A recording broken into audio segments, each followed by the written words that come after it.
mare, poznă, mamă, și ai făcut tu? Și asta? Și ne-ai ușit tu?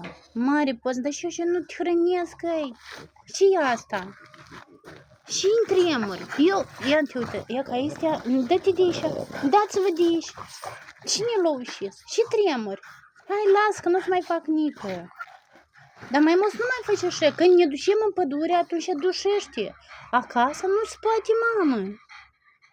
Nu-i frumos. Eu și nu te hrănesc orice. Deși la el, ia tu ce-ai făcut din trânsuri. Ia și cu coși de mare și tu ce-ai făcut din trânsuri. Găină și asta. Ți-ai nu-ți rușine, ia uite la mama. Ia uite la mama. Eu așa te-am învățat.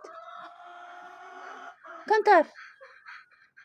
Nu-i frumos, mama, așa-ți faci. Aici acasă nu-ți faci așa ceva. Pe deal spate. Și acolo, nu spate tot.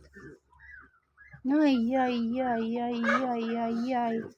Ei, amuia și să-i spuneam lui tata. A spui unii găina, dar noi și-a spuneam, cantarul dușitul. E ca să învârtesc tăți pe împrejurul meu, făcut tăți. Fetelor, la voi tot așa-i. Că la mine e car de balet. De-am azi e praznic la dâșul. Lasă-vă, nu mai tremura, că nu-ți mai fac nică. Dumnezeu cu dâsa și cu tine, deamă. Ia uite încoace la mine. Gata, gata, gata, gata, te-ai liniștit. Все.